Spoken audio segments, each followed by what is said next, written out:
ল'ৰাৰ অলপতে জ্বৰ কাহ চৰ্দি হৈ গ'ল আৰু ল'ৰাৰ এতিয়া আৰু জ্বৰ হৈছে। অকল জ্বৰে নহয়, লগতে পেটৰ বিষ আছিলে চাগে, সেইকাৰণে মানে কান্দি দিয়ে আৰু হাতত চোৱা এইটো কি ধৰি আছে, চুলিত মৰা কাকৰা ক্লিপ। এইটো মানে এৰি নিদিয়ে, এৰি থ'লে কান্দি দিয়ে। আৰু চোৱা ৰাস্তাটো কথা পাতি গৈ আছে, কোনে ক'ব যে তাৰ অসুখ। আৰু আহি আমি চাহ বাগান পাই গ'লোঁ। ৰাস্তাৰ দুয়োকাষে চাহৰ বাগান। আৰু এইটো এটা ছাইডত গোটেইখিনি কাটি দিছে, কাটিং কৰিছে। আপোনালোকে এইটো জানে যদি কমেণ্টত জনাব। চাহপাতৰ কাটিং কি মাহৰ পৰা কি মাহলৈ কৰে। এইখিনি কাটা নাই, সেউজীয়া হৈ আছে গোটেইখিনিয়ে। আৰু এইফালে ল'ৰাই কথা পাতি আছে।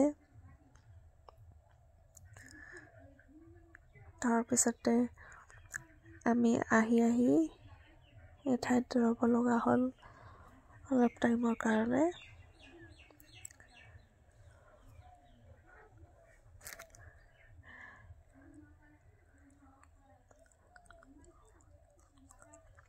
ইয়াতে আমি ৰখি দিলোঁ অলপ কিবা অসুবিধা হোৱাৰ কাৰণে।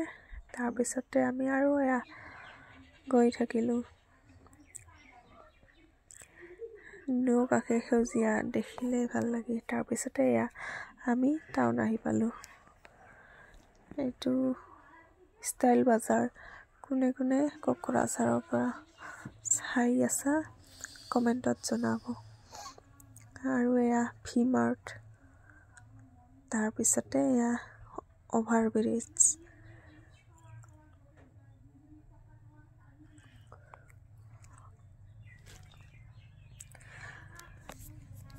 আমি এইটো আবেলি মানত গৈছোঁ, যিহেতু ডক্তৰ চেম্বাৰত 2টা বজাত বহে, সেইবাবে আবেলি মানত আমি ওলাইছোঁ। আৰু ভিডিঅ'টো আপলোড দিয়াটো দেৰি হ'ল, কাৰণ ল'ৰাৰ অসুখৰ কাৰণে মই মোবাইলটো লাৰিব পৰা নাই, সেইবাবে আহি পালোঁ। আৰু বহুত ভিৰ আছে। তথাপিও যিহেতু আগতে নাম দি থোৱা হৈছে, 2-3 জনৰ পিছতে আমাৰ হৈ গৈছে। তাৰপিছতে আমি ওলাই আহি, যিহেতু আবেলি মানত গ'লোঁ, সেইবাবে সন্ধিয়া লাগিলে, লগতে অলপ বজাৰ কৰিলোঁ। আৰু এইফালে আমি সকলোৱে মিলি গৰম ম'ম' খাই ঘৰলৈ বুলি ওলালোঁ।